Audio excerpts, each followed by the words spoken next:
Qui n'a pas déjà rêvé de se téléporter, claquer des doigts, se retrouver sur une plage à Miami, au sommet de l'Himalaya ou simplement dans le canapé de nos proches, à l'autre bout de la France ou dans le monde.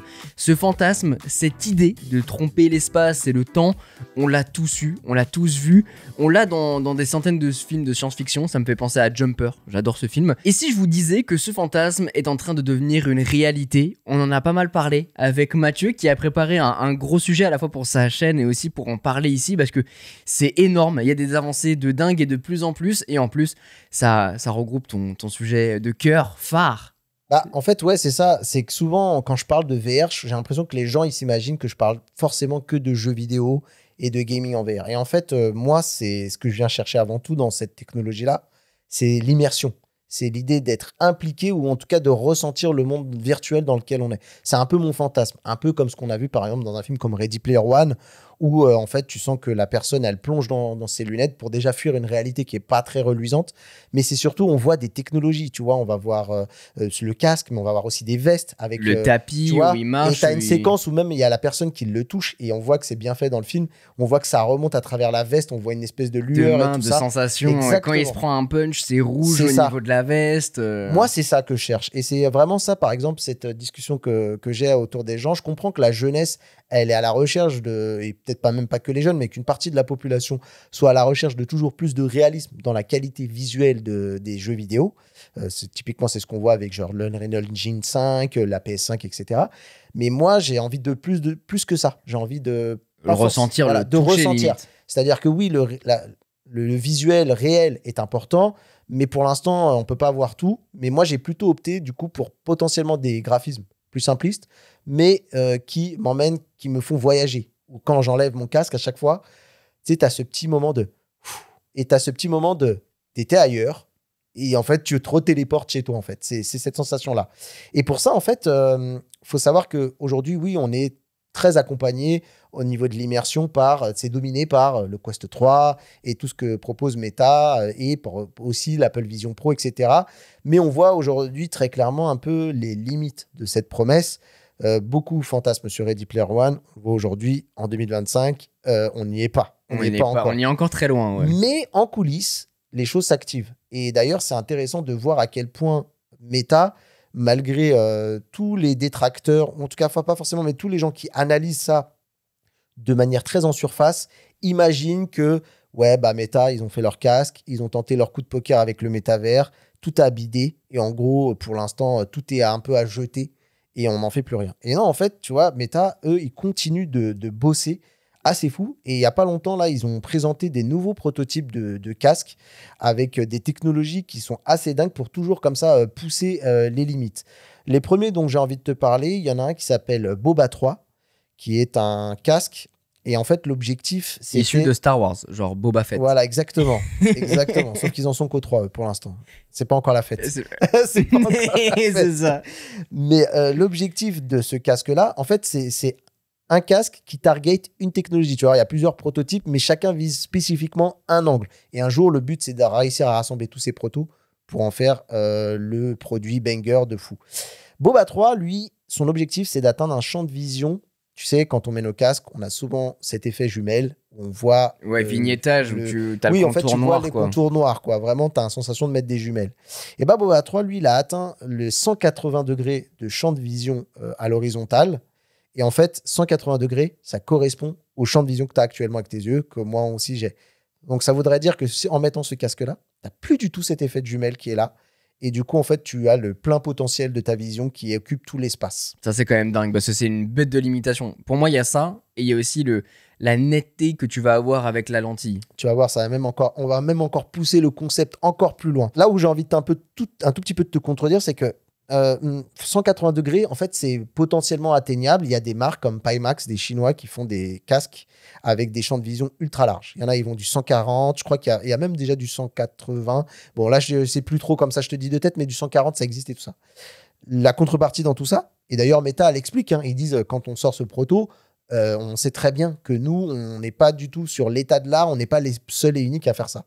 Sauf que, pour avoir ce genre de champ de vision, ça te force à avoir une espèce de tête de requin marteau, je précise, parce qu'en fait, les Pimax sont super larges. C'est vraiment oui, d'accord, ok.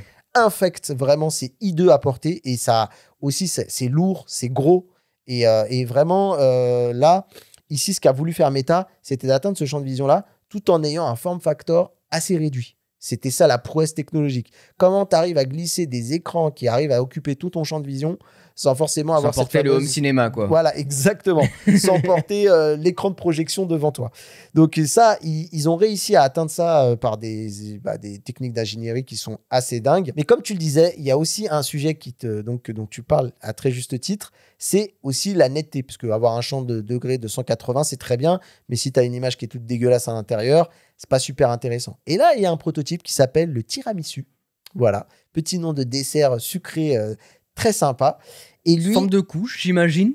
Exactement. Et là, lui, pour le coup, il a été atteindre un des objectifs, c'est d'atteindre une clarté de zinzin. On est sur 90 pixels par degré. Alors, je sais que ça parle pas forcément à beaucoup de monde, mais en gros, pour te donner une idée, le Quest 3, c'est environ 25 pixels par degré. Et donc, ce qui est un peu à l'état de l'art, un peu de l'affichage actuellement, c'est l'Apple Vision Pro que tout le monde connaît. Je sais qu'il y a Pimax qui a réussi encore à taper un peu au-dessus, mais c'est 34 pixels par degré. Donc, imagine, on passe de 25 déjà à 34. Toi qui as vu un peu l'Apple Vision Pro, comment l'image, ça fait partie de ses points forts, hein. Ouais. L'écran, l'affichage, etc. Imagine, tu es à 34, là, on passe à 90. C'est énorme. Ouais, le gap est énorme. 90, les gens sont apparemment devenus fous. C'est vraiment, tu vois, par exemple, là, des deux protos qu'on a parlé, si je pouvais en tester un, ça serait celui-là. Et donc, en comparant avec notre vue, ce serait ça veut dire, là, on est au-delà. En fait, notre vue, tu fais bien de me le relancer là-dessus, notre vue, ce qui fait notre réalité visuelle, c'est 60. Ah ouais, donc on serait au-dessus 90. du surréalisme. Voilà. En fait, en gros, je pense pas que nos yeux, ne deviendront pas bioniques et ils vont inventer une réalité visuelle qu'on connaît pas. Mais là, ce qui est clair, c'est que là, tu as atteint un certain niveau déjà en termes de technicité. C'est plus pour la technicité. En gros, on s'arrêterait à 60, on serait déjà royal au bar. Mais c'est comme la 4K et la 8K. Nos yeux peuvent pas percevoir au-delà que de la 4K. Ouais. En revanche, la 8K est là pour accentuer justement cet effet, voilà. etc. Et là, pour le coup, les mecs qui ont mis le casque, ils ont pu réussir à faire la différence entre un peu la réalité et le fait d'avoir mis le casque. Je pense que le seul lien qui leur rappelait que c'était pas la réalité, je pense que c'était l'effet de porter le casque qui leur rappelait à ça. Tu vois, je peux faire le comparatif rapide avec les AirPods par exemple en mode transparence, ou que ce soit les AirPods Max ou les AirPods classiques, quand tu les mets dans les oreilles et tu as le mode transparence, c'est comme si tu les portais plus. Ils ont réussi à faire ce truc-là où ils ont réussi même en intra-auriculaire à rendre la chose tellement transparente et on peut parler de la meilleure des manières sans que j'ai à les enlever, que retranscrire ça à travers un casque VR, s'ils arrivent à le faire, la prouesse sera colossale parce que réussir à faire oublier un appareil, un dispositif qu'on porte, c'est fou. Et ça, là-dessus aussi, également, ils y travaillent. Alors, pour l'instant, on n'est pas du tout dans la combinaison, par exemple, d'un boba et d'un tiramisu, mais ils ont un projet Meta avec des chercheurs de Stanford. Et en fait, eux, ils ont réussi là un autre target. C'est vraiment pour te dire que ce serait une combinaison qui serait l'idéal des trois, d'arriver à avoir des lunettes avec une optique qui mesure seulement 3 mm d'épaisseur. Ça veut dire qu'en fait, ton affichage, et en fait, on parle même apparemment là carrément d'affichage holographique, ça veut dire que c'est plus des écrans que tu portes, c'est des verres. Et en fait, on va t'afficher un hologramme, comme ce que tu as pu voir par exemple dans Star Wars, où on voit. Mais dans un élément fermé, dans un casque fermé encore ou... dans un format qui comme ressemble les Orion, à des lunettes. Finalement. Exactement. Et il y a 3 mm entre donc, le device, entre guillemets, et l'affichage, c'est la technologie qui est dedans. Okay. C'est souvent, par exemple, quand tu mets un casque VR, l'écran il recule. Voilà, t'as toujours voilà. Là, on est au plus près de l'affichage. C'est comme si tu avais ton écran d'iPhone qui était collé à ton œil. Tu vois ce que je veux dire?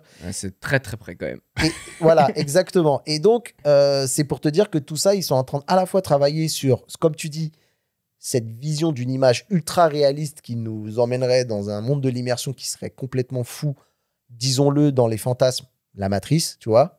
Et en même temps, cette idée de vouloir essayer de réduire absolument le form factor dans son plus petit appareil. Parce qu'en fait, elle est toujours là, la difficulté. Aujourd'hui, par exemple, on peut en parler du projet Orion, là, qu'on a vu, ces fameuses lunettes assez folles de Meta, qui est un prototype qui coûte 10 000 $ et qui sont un peu le futur des lunettes intelligentes et des lunettes de réalité augmentée. Le truc, c'est qu'il y a un problème de champ de vision. le champ de vision est un peu... En vrai, quand tu les mets, c'est un peu plus déceptif. C'est un peu comme les gens qui ont vu, par exemple, la conférence de Microsoft avec l'HoloLens, où c'était de fou, tu vois, avec les caméras qui montraient ce que la personne voyait. Et au final, quand tu mettais le HoloLens, tu te rends compte que ce que tu voyais, c'était un petit carré, quoi. Un tout petit carré. Ouais. Et ça, c'est la difficulté. Les méta-Orion sont prometteurs parce qu'ils ont réussi à augmenter le FOV assez significativement. Je crois qu'on est sur du 70. Le fauve, on peut peut-être. Donc, le champ de vision, c'est ce que je dis, hein, le field of view. C'est un anglicisme, pardon. Mais quand je dis FOV, pensez à champ de vision. C'est le champ de vision. C'est les fameux 180 degrés dont tu parles. C'est ça, c'est-à-dire en fait la surface que vous allez pouvoir observer sur un casque. Et pour vous donner un ordre d'idée, le champ de vision qui est plutôt bon actuellement, c'est ce qui se fait dans beaucoup de casques, c'est entre 100 et 110 degrés pour les meilleurs d'entre eux, tu vois, par exemple. Donc, ils sont en train d'essayer de travailler sur tous ces défis majeurs pour vraiment atteindre le Graal, hein, qui est bah, ce type-là, c'est-à-dire d'à la fois avoir un form factor qui soit dans son plus petit appareil, et notamment, c'est ce que je te disais, tu vois, par exemple, Tiramisu et Boba, on a parlé beaucoup des technologies embarquées, mais en vrai, vraiment, quand tu regardes les casques, ils sont encore big, mais ils sont beaucoup moins big. Tu vois, ils commencent à s'approcher de ce qu'on a avec un Quest 3. Ok. Tu vois, donc vraiment, l'objectif, c'est d'arriver à terme, d'arriver à condenser tout ça et à mettre le meilleur de chacune des technologies à l'intérieur pour arriver à ce format parfait. Je pense que si on voudrait faire un prototype de ce truc, de ce calibre-là, il y aura encore des barrières technologiques qui seraient difficiles parce qu'il y a encore de la recherche à faire dessus et ils ont Reality Labs, Meta, qui travaille activement sur ce truc-là. C'est un compte que je vous invite à aller suivre si vraiment vous voulez voir genre l'état de l'art des prototypes et tout. Les mecs, ils font des découvertes assez fous. Et je pense que ça serait pas impossible. Ça coûterait extrêmement cher. Genre le proto, il coûterait des centaines de milliers d'euros. Mais on voit du coup, en fait, ce que je veux en venir par là, c'est que ça, c'est possible. C'est-à-dire que là, toi en moi, de ce qu'on discute, c'est plus du fantasme. C'est du prototype. Ça ne veut pas dire que ça n'arrivera pas dans 20 ans, mais c'est possible. Ça veut dire que c'est déjà testé et approuvé, quoi. Exactement. On a levé des barrières.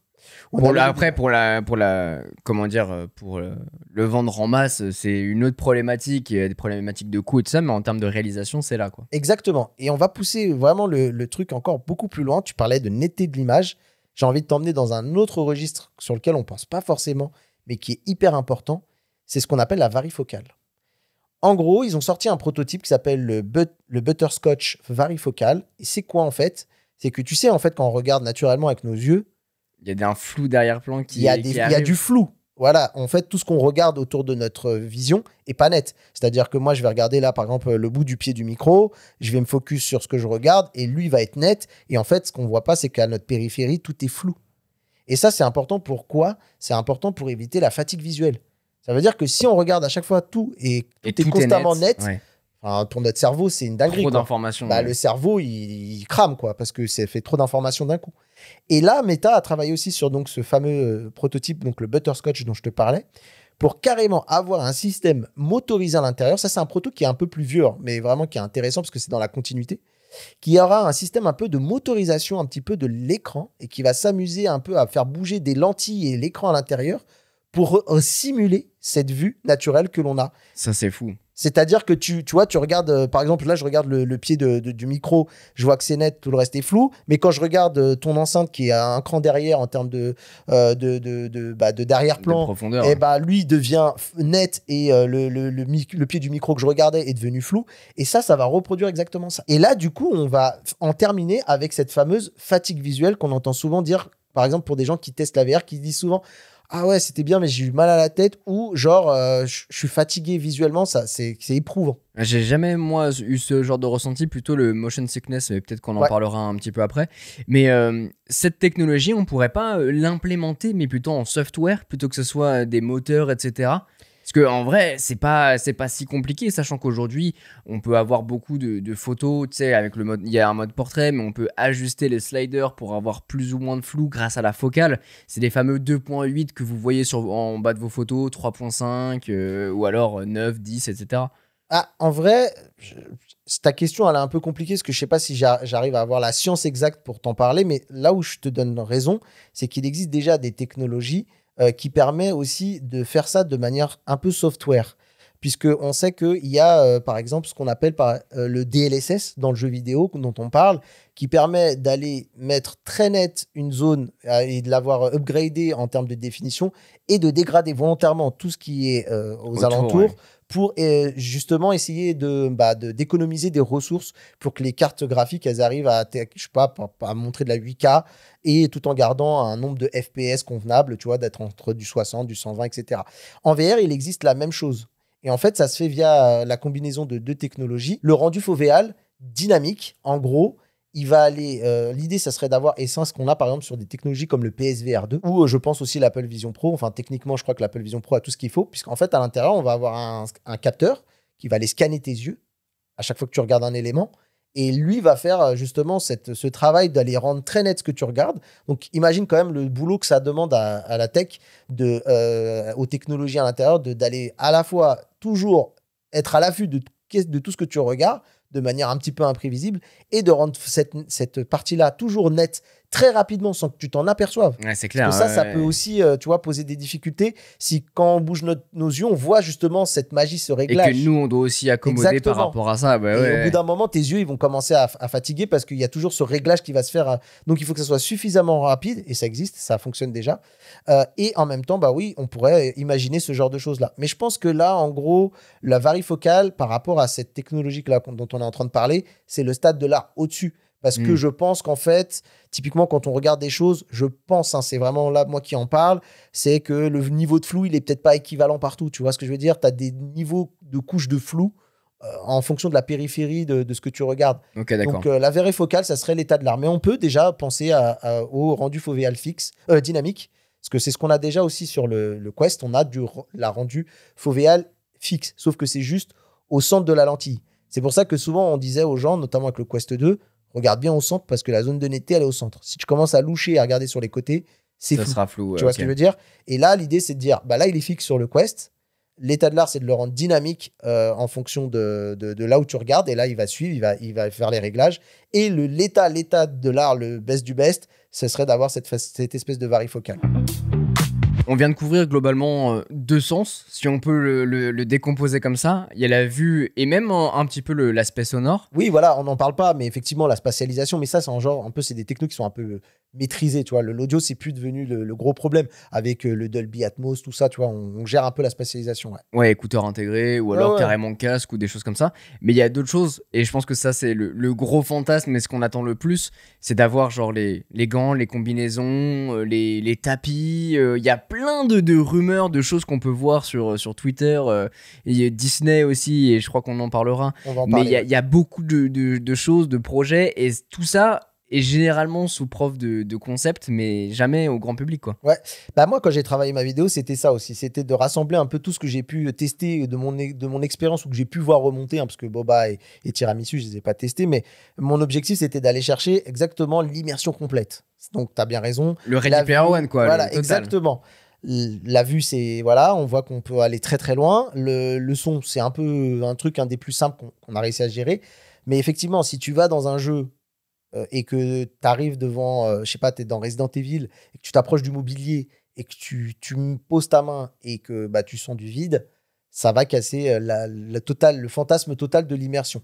Et là, il y a aussi des choses qui sont faites dans cette approche. Il y a différents degrés. Chacun, en fonction de ses moyens, des petites sociétés et des grosses sociétés, travaillent sur arriver à un degré de finesse d'immersion plus ou moins important. Je peux te parler déjà des premiers qui s'appellent Wear It, que j'ai découvert à Laval Virtual. Un gant qui couvre 3 doigts seulement. Mais tu vois, déjà, avec 3 doigts, en vrai, déjà, tu as déjà des bribes de l'immersion totale qui marchent bien, en fait. Il suffit que tu aies, allez, peut-être, je sais pas, 30% du truc qui est fait pour que déjà ça commence, ton cerveau, il commence à vriller. Et Wear It, en fait, ils ont des capteurs au bout des doigts qui permettaient de simuler eh bien des matières rugueuses. Par exemple, tu vois, des tables un petit peu comme tu as là actuellement, des trucs qui sont, quand tu les touches, c'est assez frais. Je sais pas c'est quoi, c'est ta table là, c'est du marbre. C'est du marbre, voilà. Typiquement, tu touches le marbre, c'est un matériau qui est lisse, un peu froid. Ouais. Et froid. Et ben Wear It, avec leur technologie, ils arrivaient, c'est une toute petite boîte italienne de mémoire. Et en fait, je me souviens qu'ils m'ont fait sentir la rugosité du bois, le côté très lisse du marbre, et en même temps, ils arrivaient à simuler les températures. C'est-à-dire que j'arrive à ressentir le frais, J'arrivais à ressentir la chaleur. Parce que t'as des capteurs, mais en plus des capteurs, t'as genre un petit ventilo Bah, ou en un fait, truc, ou... en vrai, pour la fraîcheur, je sais plus trop comment ça fonctionnait. Par contre, ce que je peux te dire, c'est qu'à mon avis, pour la chaleur, bah, en fait, c'est typiquement, tu mets de la résistance et en fait, bah, tu la fais un peu monter en température quand tu en as besoin. Et voilà, tu as un petit peu trouvé la Ok, ouais, technique. d'accord. Voilà. Et c'est vrai que le chaud, j'ai vraiment réussi à le ressentir. À un moment, je touchais des trucs qui étaient un peu chauds. Et ça, c'était déjà assez fou. Ensuite, tu en as un autre qu'on a testé à Laval Virtual qui était assez dingue quand j'y repense. Et il s'appelle Aptix. C'était une boîte américaine. Alors attention, là, on a mis l'artillerie lourde, hein. Tu vois les mecs dans Ghostbusters avec Ouais. le sac, le truc à neutrons, là, enfin, leur arme et tout ça, Ah, machin. j'ai vu un truc comme ça, c'était bah, là à la Gamescom où justement, je crois que tu l'avais déjà testé, c'est un énorme plateau où justement t'as un casque VR, un fusil et un truc... Ouais, alors ça, c'était l'EVA. Mais là, vraiment, quand je te parle, ouais, voilà, bah, t'as l'EVA, en fait, c'était des PC, en fait, que tu tournais derrière. Ouais. C'est-à-dire qu'ils voulaient pas faire de l'autonome, donc il y avait vraiment, tu te trimballais ta machine derrière le dos. Là, c'était pas un PC que tu te trimballais, c'était tout un ensemble de capteurs avec des trucs qui envoient de l'air frais, qui envoient tout plein de choses. Et le PC, il était vraiment à part, il était vraiment posé à part. Et là, mon gars, bon, j'ai mis un truc, c'était impressionnant avec 2 gants. Et là, mon gars, on est dans une autre dimension. La technologie, elle était dingue. Tu as 130 capteurs au bout de chaque doigt. Ah ouais. Imagine un peu, tu touches. En fait, ça fait comme des petites bulles d'air pour simuler. Et typiquement, moi, c'est ce que je disais. Tu vois, par exemple, des fois, j'ai des débats dans mes émissions sur la VR où on se dit, c'est quoi la prochaine fonctionnalité que tu aimerais avoir dans les jeux immersifs. Moi, ce que je disais, c'est que j'aimerais souvent dans les jeux, c'est souvent des jeux un peu d'horreur, un peu flippants et tout. Je me disais, moi, ce que j'adorerais, c'est pouvoir ouvrir une poignée de porte et de ressentir un peu le côté La résistance, résistance, ouais. pousser une porte avec la main et de sentir que je pousse quelque chose et tout ça. Et ben là, très clairement, on y était. Franchement, allez voir ce qu'ils font. Aptix, c'est assez fou. Et là, on avait tout. C'est-à-dire que j'avais la sensation de toucher, d'ouvrir une poignée de porte. J'avais la sensation de toucher un chat, tu sais, le corps. Et quand tu touches un chat, souvent les chats d'ailleurs, c'est plutôt fin. C'est pas. Les chiens, des fois, quand ça mange bien, tu sens un peu la graisse et tout ça, machin. Là, je sentais un petit peu, quand je caressais un chat Les os et virtuel, tout. les os et tout ça. Et c'était assez fou. J'ai touché un truc électrique. Ça m'a picoté le doigt. Et voilà, j'ai à un moment, je touche une flamme, bah, j'ai senti la chaleur, comme un peu ce que faisait Wear It, le froid, pareil et tout ça. Bon, c'était du proto, Putain, incroyable. je sais plus, à plus de 10 000 $, hein. On était sur un truc, voilà. Mais encore une fois, moi, l'idée dans cette vidéo et dans ce qu'on a comme aujourd'hui comme discussion, c'est envie de te dire, c'est possible. Moi, j'avais un moment un stylo plume virtuel et j'arrivais à me picoter la main avec. Et c'était vraiment du réglage tout fin, tout fin. Vraiment, ça ressemblait à du picotage, quoi. Alors, ça a ses limites. C'est-à-dire qu'à un moment, je me suis même amusé pour te dire, ah, tellement j'étais ouf. Imagine, là, on va sur ta table, et tu sais, tu mets la main sous ta table, bon, bah, tu touches ta table et du coup, tu la lèves. Forcément, si tu forces de ouf, bah, ça a ses limites. Les capteurs, ils ont aussi leurs limites. Mais par contre, ça suffit à se dire juste, je passe ma main sous ta table, j'ai la sensation de toucher une surface. Ça, c'est incroyable en vrai. Et ça, c'est ouf. Le niveau C'est ça. d'expérience quand on arrive à là où... Et puis, il n'y a pas besoin d'avoir beaucoup de résistance au final, mais effectivement, l'exemple que tu prenais était très juste où tu vas poser ta main sur le meuble et tu sens que bah, tes doigts reposent et que ton avant-bras, lui, descend quand tu prends une poignée, que tu aies vraiment la sensation d'avoir une poignée ou quand tu pousses une porte. Avoir ces trucs-là et à ressentir la résistance dans la main, à partir du moment où ça sera dans les mains de tout le monde, ça sera dingue. Et ça c'est ça qui est dingue. Et en fait, l'objectif, c'est pas de... En fait, ça serait de répliquer la réalité. Mais moi, ce que je veux te dire par là, en fait, le travail qu'ils font ces gens-là, c'est de biaiser ton cerveau d'une manière ou d'une autre. Il y a des gens qui ont eu la bonne idée, parce que j'ai pas vu grand-chose là-dessus, donc je passerai pas mon temps là-dessus, mais il y a des gens qui développent des trucs pour l'odorat. Genre, tu te retrouves dans une pièce un peu sale, un peu crasseuse, et ils arrivent à te diffuser une odeur un peu qui sent pas bon. Tu vas vivre une quête en forêt, tu vois, dans un MMORPG, t'as l'odeur de la forêt, un petit peu du bois, c'est du bois humide, Ça, des c'est choses comme fou. ça. Et t'as ces trucs-là qui est assez ouf. Genre, ton personnage virtuel, il boit un café, tu peux ressentir l'odeur. Et il y a même le goût. Il y a certains trucs qui commencent. Là, c'est quand même très expérimental. Franchement, on n'y est pas encore. Mais par contre, en tout cas, l'odeur, je crois que ça marchait plutôt bien déjà. Parce qu'en fait, c'est des capsules avec genre trois odeurs, en fait, trois types de flux. Ils arrivaient à reproduire, je sais plus combien, des centaines de milliers d'odeurs, en fait. Voilà, donc c'est assez simple à reproduire. Ça me fait penser à un réveil que j'avais testé il y a longtemps qui s'appelait le Sensor Wake, où tu mettais justement des capsules à l'intérieur, comme des capsules, ou plutôt bref, comme des capsules, on va dire. Ouais. Et tu avais différentes odeurs, odeur de café, odeur de pain toasté, odeur d'herbes fraîches, c'est herbes ça. coupées, tout ça. Et justement, ça te réveillait avec cette odeur. C'est incroyable, c'est le même concept finalement. Exactement. Et en fait, tu vois, quand j'imagine tu te réveillais, tu as quand même un peu les yeux un peu endormis. Donc, du coup, tu visualises presque Oui, l'odeur, exactement, c'est ça. le truc, tu vois. En fait, l'idée, c'est ça, c'est d'accompagner le cerveau en lui disant, voilà, on est en train de te flouer, tu es en train de vivre une réalité parallèle. Et C'est ça, intéressant ce que tu dis parce que en fait, parfois, c'est la technologie va devoir reproduire à l'identique et en même temps flouer ton cerveau C'est en ça. lui faisant comprendre des choses. Ça peut permettre d'esquiver un petit peu, et je pense que c'est peut-être le futur de tout ce genre de technologie. C'est à partir du moment où on arrivera à faire penser à ton cerveau que c'est exactement ça. Bon, tu seras obligé d'avoir la résistance par exemple sur certains éléments, mais sur la majorité, je pense que piéger le cerveau sera la pièce rare. Bah, mec, en parlant avec toi, en rebondissant, ça me fait chier. J'ai pas la rêve de la vidéo, mais à un moment, je sais que j'ai vu une vidéo d'une personne qui avait fait une espèce d'étude un peu sur la VR. Avec un casque VR, ils ont réussi à faire croire à quelqu'un qu'il avait un troisième bras. Putain, Et c'est fou. c'était tellement bien fait que, en fait, tu as le fameux syndrome, tu sais, des gens qui sont amputés et qui ont le membre fantôme, Ouais. qui ont l'impression que leur membre, il est toujours là. Et ben en fait, avec la réalité virtuelle, les gens avaient réussi à flouer tellement le cerveau que soit ils arrivaient à te faire croire que tu étais plus grand que ce que tu ne l'étais, soit à te faire croire que tu avais, je sais pas, un troisième bras, comme je te disais, ou autre. Et il y avait une vraie vidéo comme ça qui était très très cool. Si on la retrouve, j'essaierai de te l'envoyer pour que tu la mettes dans la section hein, de l'Insta, par exemple. C'est assez dingue. En tout cas, au moins le titre pour que les gens puissent la retrouver. Mais c'est un peu ça le sujet, c'est vraiment de berner ton cerveau pour aller au plus près du ressenti de ce que tu es en train de vivre. Et ça, c'est assez fou. On parle de gants, mais aussi, je peux te parler des vestes. Les vestes aussi sont vraiment pas mal. Et j'ai testé une veste d'une société française qui s'appelle Actronica, qui propose une veste. Et on est au niveau de la vibration, bah, toi qui connais bien, de la manette de la PS5. Ok. Ils en sont au même niveau de... Ils appellent ça de la vibration HD, comme ce que proposait aussi Nintendo avec la Switch. Ils appelaient ça la vibration HD.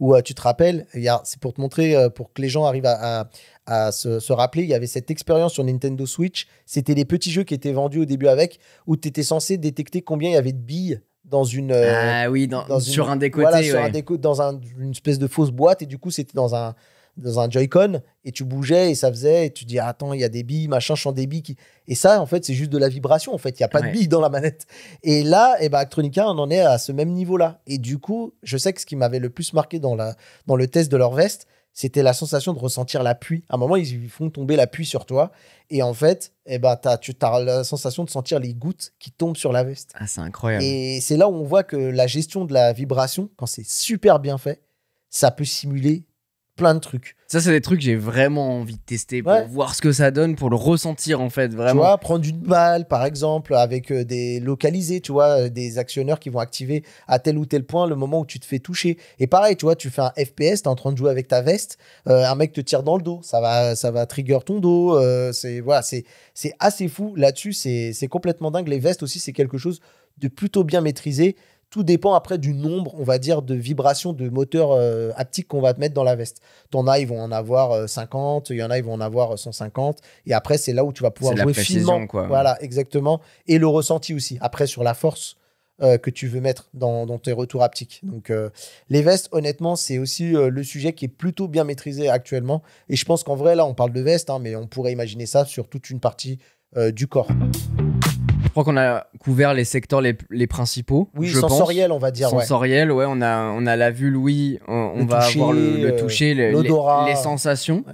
Mais moi, il y a un gros truc, et je t'en parlais tout à l'heure, c'est vraiment le motion sickness. Alors maintenant, il y a différentes méthodes où soit tu peux te téléporter, soit tu peux te déplacer, mais il y a toujours ce truc un peu malaisant où tu restes figé dans ta pièce finalement, où tu te déplaces de 1 pas ou 2 pas, mais pas plus. Exactement, et tu vois, on en parle. Moi, je sais que je me revendique comme étant le président du motion sickness parce que, pareil, tu vois, j'ai beau être un défenseur de la VR. C'est fou pour un mec qui en fait beaucoup. Tu vois, de ouf. Alors, j'en fais pas tant que j'en voudrais, mais en tout cas, très clairement, je suis un défenseur de ce sujet-là.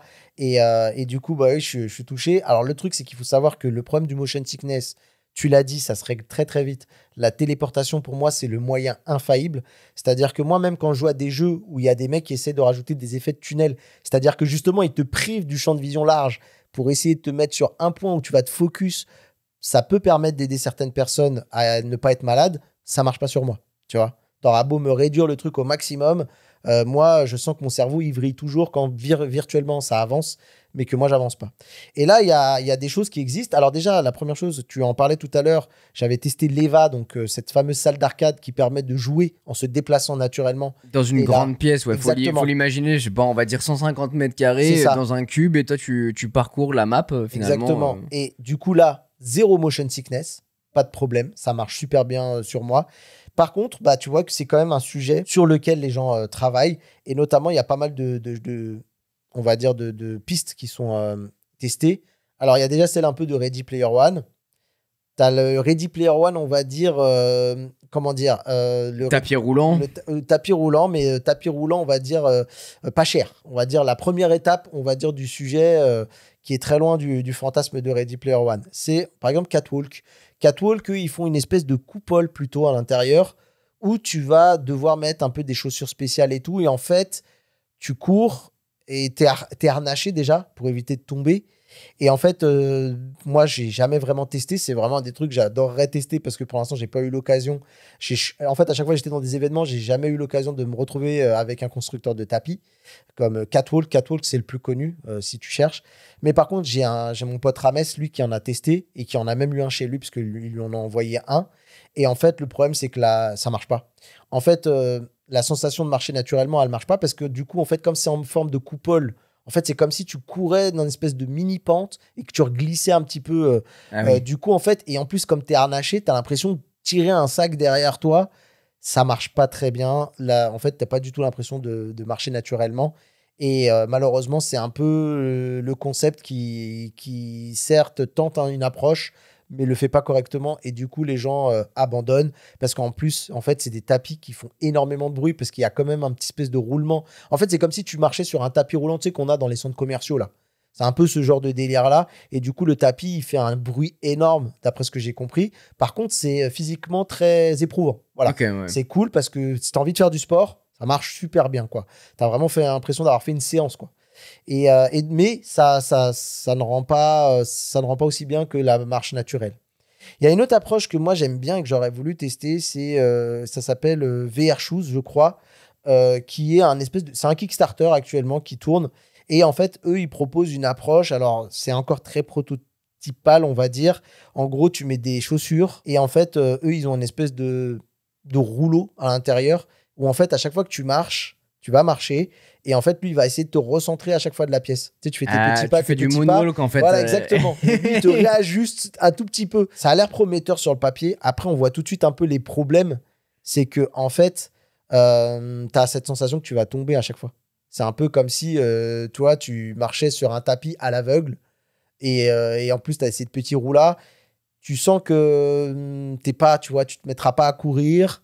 Et en fait, à chaque fois que tu t'immobilises, on va dire, il y a un espèce de petit lag, puisque forcément, les roues, elles te ramènent un tout petit peu vers le centre. Et donc, je pense que tu dois avoir des petites sensations de perte d'équilibre, voilà, ouais. de déséquilibre. Donc, j'ai pas testé. Il faudrait voir aussi quand même, tu vois, là, je te donne vraiment des ressentis. Et je pense que c'est un peu ce qui s'en dit là-dessus. Donc, ça, c'est pas le truc, encore une fois, qui fonctionnera potentiellement. Mais c'est un pas de plus vers quelque chose qui, je pense, va vers une bonne direction, mais qui nécessitera encore peut-être une adaptation, tu vois. Peut-être qu'il faudra potentiellement nous biaiser à l'intérieur du casque avec le software pour qu'on n'ait pas trop ce phénomène de déséquilibre. Et là, on arrive enfin au gros banger de l'histoire. C'est donc Disney qui a un lab et qui, de temps en temps, ouvre son lab pour présenter un peu des innovations qu'ils sont en train de développer pour des attractions, pour des trucs. Il y a des trucs, tu vois, au niveau de la robotique, etc. Et en fait, on a Lex Friedman, qui est le boss un peu de cette division-là de Disney, du lab, qui a présenté justement le Holotile, qui est typiquement la quintessence, c'est Ready Player One. C'est en gros un énorme tapis, on va dire, qui est fait avec des micro-roulements, on va dire. Et en fait, il marche mais il y a encore il fait du surplace en fait, mais il marche, il court et ça s'accélère, ça juste en fonction de ce qu'il fait, quoi. Et en plus, ça, on peut même aller au-delà de la VR. Il disait que c'était typiquement, parce que c'est un truc en termes qui est plutôt en forme de prototype, qui n'est pas commercialisé ni rien, mais par exemple, ça pourrait aider même pour des productions de cinéma et de films et de séries. Pour courir sur place. Et même plus que ça. Typiquement, des films d'horreur ou des Star Wars, faire bouger les objets avec la force. Tu mets une chaise ou un meuble ou un truc, et à un moment, on le voit, il fait un mec en rigolant, il tend sa main, et il fait genre, je vais la faire bouger avec la force. Et en fait, c'est le tapis qui fait déplacer l'objet. Donc, même pour des productions de films et de séries, ça peut être super intéressant. Quoi qu'il en soit, j'aurais voulu tester. Je sais qu'apparemment, bon, déjà, outre le fait que le truc, c'est une structure de zinzin à mettre au sol, je crois qu'il y a quand même aussi cette notion de bruit qui est problématique. C'est une grosse machinerie à l'intérieur qui calcule, qui tourne et qui fait tourner les petits éléments. Mais en fait, le truc, c'est que tu as aussi pour moi cette petite problématique où tu le vois quand il marche, quand il s'arrête, il y a ce tout petit lag de retour en arrière, très discret, hein, mais qui le fait revenir. Donc ça, il faudra voir quel est l'impact, tu vois, au global sur l'immersion. Encore une fois, on est sur notre épisode de full immersion. Si je ressens qu'à chaque fois que je m'arrête de marcher, j'ai un espèce de mini-retour. Tu vois, tu t'es un peu balancé. Ou que je sens que je perds un peu l'équilibre très légèrement, mais que je le sens.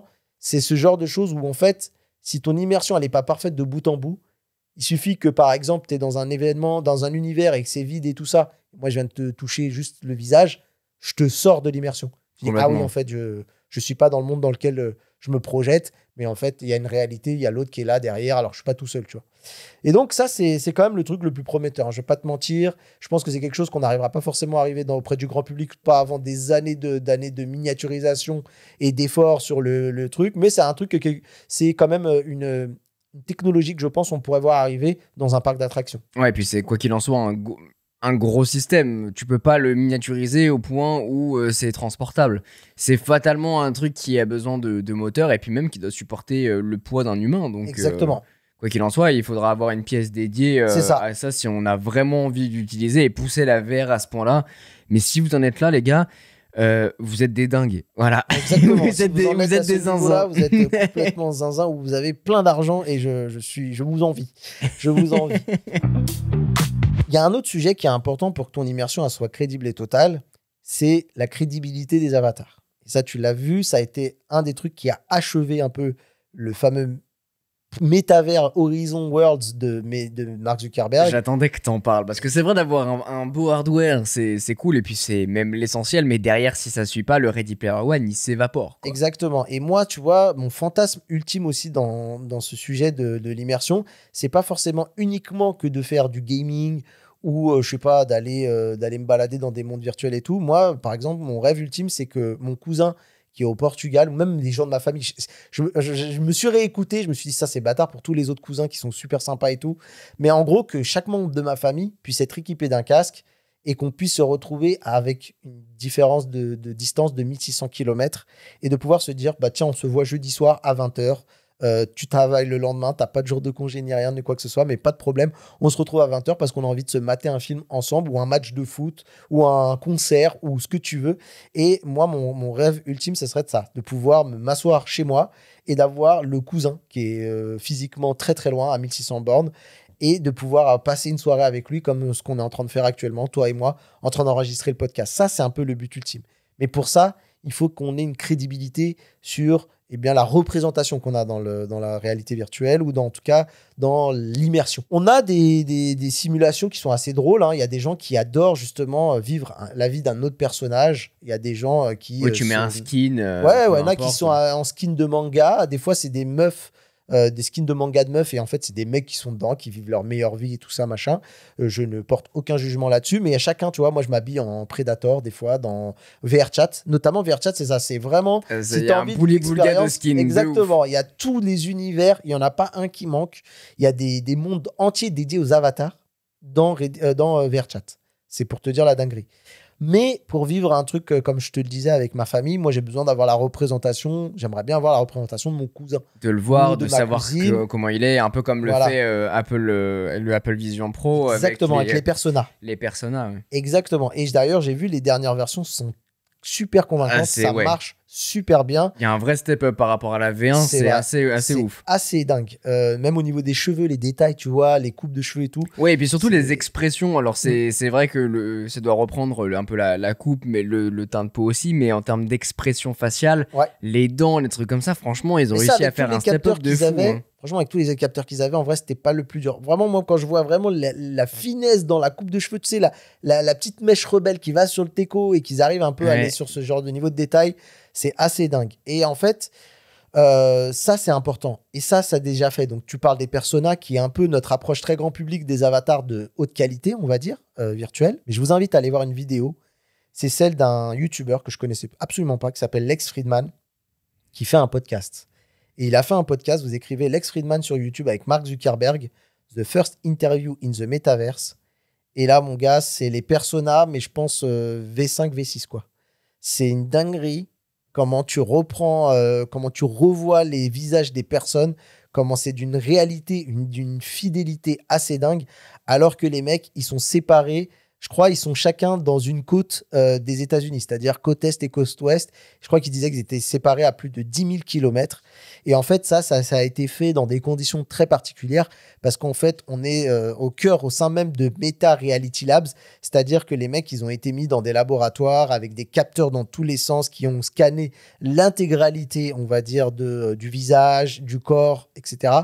Et en même temps, ce qui est assez fou, c'est qu'on voit aussi qu'ils ont utilisé le fameux Quest Pro, tu sais, le casque qui a vraiment pas du tout bien marché, qui a fait un four là, qui était vendu $2 000 et qui a très vite passé sous la barre qui est passé à $1 200 et qui s'est plus jamais revendu. Mais mec, je t'incite à aller voir cette vidéo.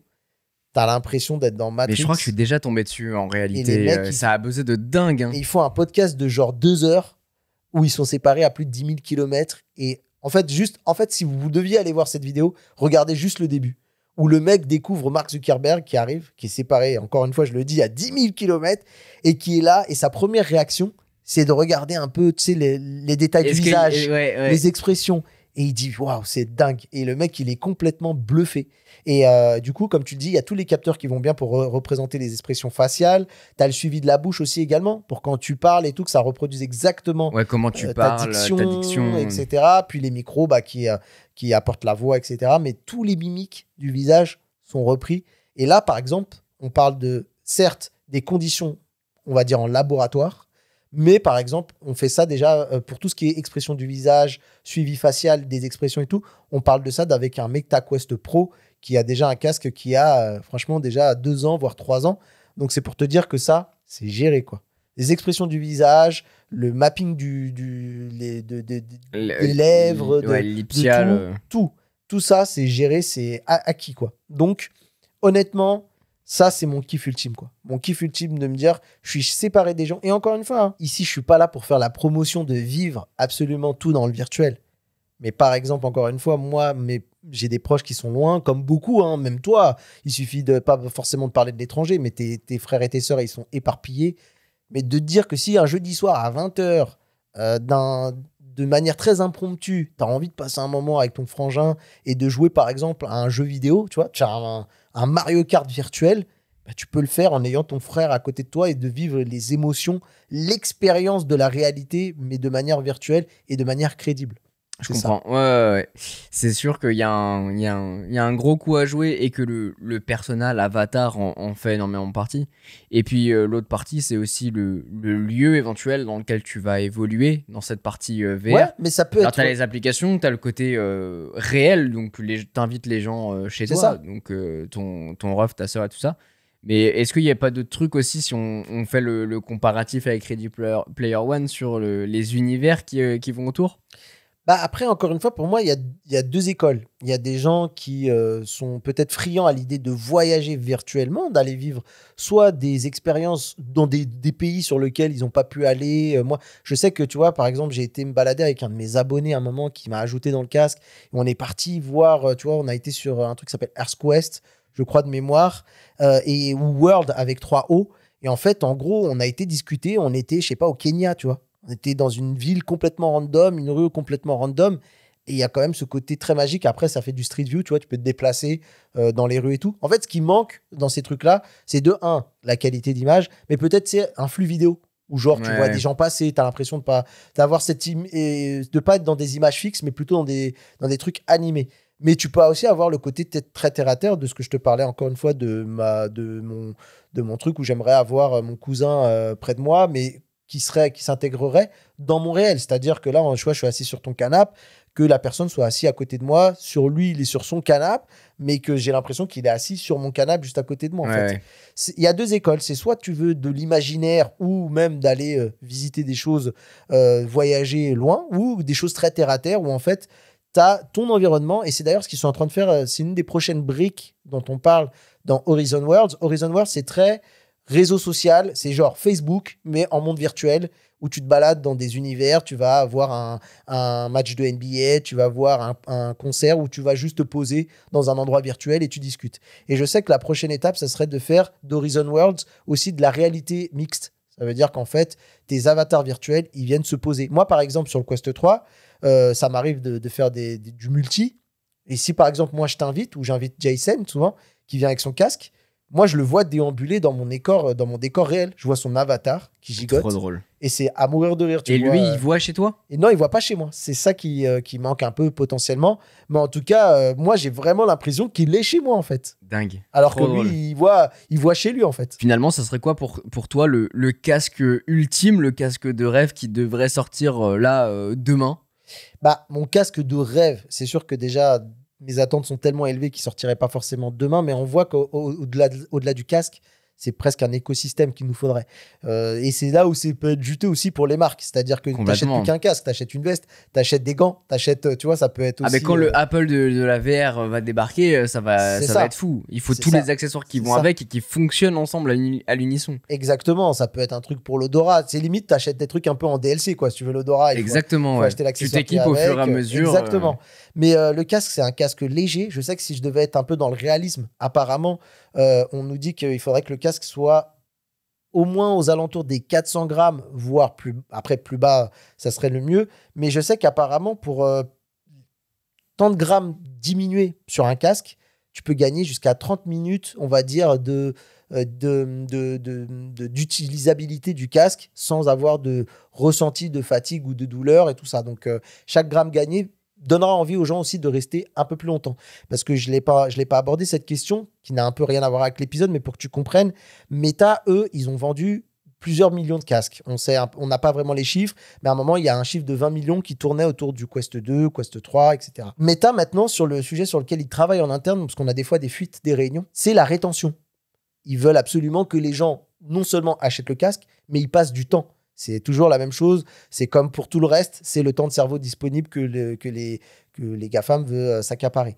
Et d'ailleurs, ça pose aussi des problématiques sur ces casques qui vont pouvoir capter l'ensemble du spectre de notre expérience sensorielle. C'est quid des données, tu vois. Là, il va falloir faire attention. On parle de Meta, là, tu vois, par exemple, qui est un peu l'acteur majeur, mais tout le monde est un peu concerné parce que imagine pour eux l'aubaine de pouvoir aller voir un annonceur en leur disant on a l'ensemble du spectre des émotions des gens, que ce soit l'excitation, la peur, la frustration, quand ils sont contents, pas contents, et d'aller pouvoir comme ça cibler une pub qui tomberait pile au bon moment où tu t'exaltes, et pile il y a je sais pas, un produit dont tu n'avais absolument pas besoin, le flicage est et fou. le machin et tout, et tu te dis je suis tellement content que allez bam, instant buy, tu vois, tu fais une dinguerie. Mais pour en revenir au sujet un peu de l'immersion, parce que c'était quand même important de parler de cette notion de données et de risque, parce qu'on a vu que le risque peut être assez ouf, c'est d'avoir un casque, donc comme je le disais, qui fait 400 grammes déjà, ne serait-ce que ça, on devrait sentir une grosse différence, parce que les casques, c'est plutôt du 500-600 grammes actuellement, voire plus. Ouais, ça pour pèse certains. sur le devant de Ça la tête, pèse, sur voilà, la nuque. trouver le bon équilibrage.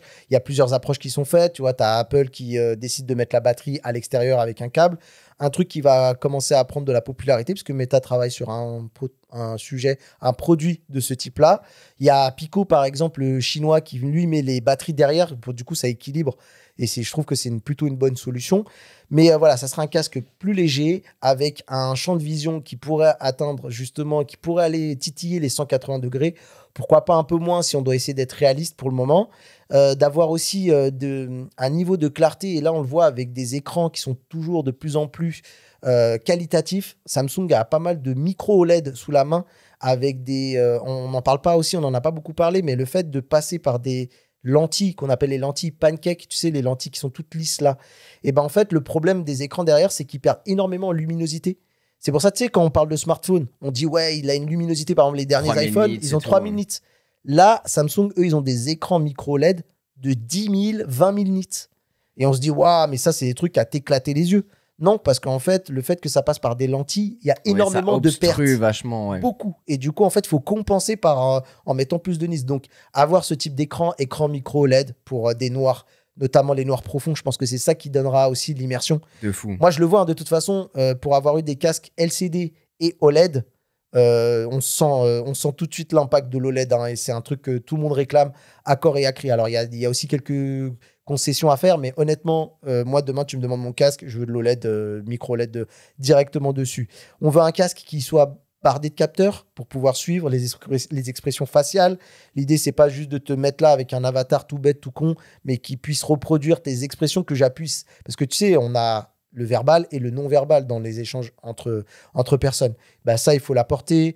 Pourquoi pas l'odorat aussi, ça pourrait être cool, même si ça a l'air plus compliqué. Et après, les gants pour ressentir. Ça, c'est dingue. Franchement, ça, quand tu as le toucher, je trouve que c'est un des sens les plus puissants en termes d'immersion. C'est aussi important en fait que la vue. Quand on y a goûté, on se dit putain, mais c'est ça qu'il nous faut pour la suite, quoi. Donc il y a ça, les vestes, typiquement. Et aussi, pourquoi pas, je trouvais intéressant d'avoir, actuellement pour l'instant, on va dire que d'avoir un système de déplacement, c'est compliqué. Mais je sais que j'avais vu des gants assez intéressants qui proposaient à la fois la possibilité de ressentir avec des capteurs, mais aussi qui avaient un côté un peu malin. Ils avaient des contrôleurs qui pouvaient se greffer derrière la main et que tu pouvais refaire pivoter vers ton pouce pour pouvoir utiliser des contrôleurs, ne serait-ce que pour te déplacer encore. Mais sinon, il nous faut le Holotile, quoi. Il faut que ce soit là. Disney, il faut le sortir. Moi, j'achète. C'est my money. Exactement. Et en deux mots sur la navigation dans l'interface, plutôt avec un joystick ou à la main? Suivi du regard. Oui, c'est vrai qu'on n'en a pas parlé, mais le hand tracking, aujourd'hui, c'est pareil. Tu vois, quand on voit qu'avec un casque comme le Quest, même à 330 €, le 3S, tu vois, la version entrée de gamme, le hand tracking, ça se gère déjà très bien. Tu as vu du côté de chez Apple, c'est assez ouf. Et aussi, un des trucs que j'ai pas rajouté, mais que je verrais bien dans mon casque de rêve et qu'on aborde vite fait là ici, c'est les fameux bracelets qui vont pouvoir essayer de capter, tu sais, le message que ton cerveau envoie à tes tendons pour essayer d'anticiper que tu n'aies plus besoin de faire des méga mouvements de fou avec tes mains, mais qui capte les micro-mouvements de tes mains. Et j'ai vu même Meta a un bracelet comme ça, EMG, donc, qui va capter les signaux du cerveau. Et les mecs, ils bougeaient à peine les doigts dans un jeu. Tu sais, les jeux un peu à la con comme mobile, là où tu dois te déplacer à droite et à gauche pour éviter les trucs. Et les mecs, ils faisaient des micro-mouvements et ça marchait de fou. Donc oui, effectivement, hand tracking plus ce genre de choses aussi, ça serait impeccable. Et ben voilà, vous l'avez votre casque de rêve. J'espère qu'on va pouvoir l'acheter d'ici peu, parce que en vrai ça donne envie, et le côté d'avoir une marque qui peut faire beaucoup d'accessoires différents, je pense que c'est ça vraiment qui manque dans le domaine de la VR, pour qu'on puisse pour que ça devienne un secteur vraiment solide, et surtout avoir ces équipements là, ça sera le futur. En tout cas, n'hésitez pas à nous partager un petit peu, vous, quelle serait la toute première chose que vous testeriez dans ce domaine de la VR. Et si vous êtes friand aussi de cette immersion poussée au paroxysme, ou si vous avez encore ce côté un peu défiance, c'est genre, ah non, mais c'est du virtuel, je veux pas en entendre parler, même malgré mes arguments pour, par exemple, la famille qui habite loin, etc. et tout. Est-ce que quand même, parce qu'il y a souvent, je terminerai là-dessus, mais il y a souvent ce sujet de la peur de vivre enfermé dans un casque. Et nous, je te le dis, je te le montre en tant qu'utilisateur, on sait que c'est pas vrai. Ouais, bah ça se démocratise de plus en plus. On a quand même envie de sortir, de prendre des douches. Voilà, on a envie de tout ça quand même. T'es pas un barbu à ce point-là. Exactement. En tout cas, dites-nous tout ça sur Instagram ou dans le répondeur Bubble via le lien dans la description de l'épisode. Merci d'avoir passé ce petit moment avec nous dans Bubble. Merci à Mathieu pour ton petit témoignage. Et on espère que vous avez apprécié. Et à très, très bientôt pour un nouveau voyage. Ciao.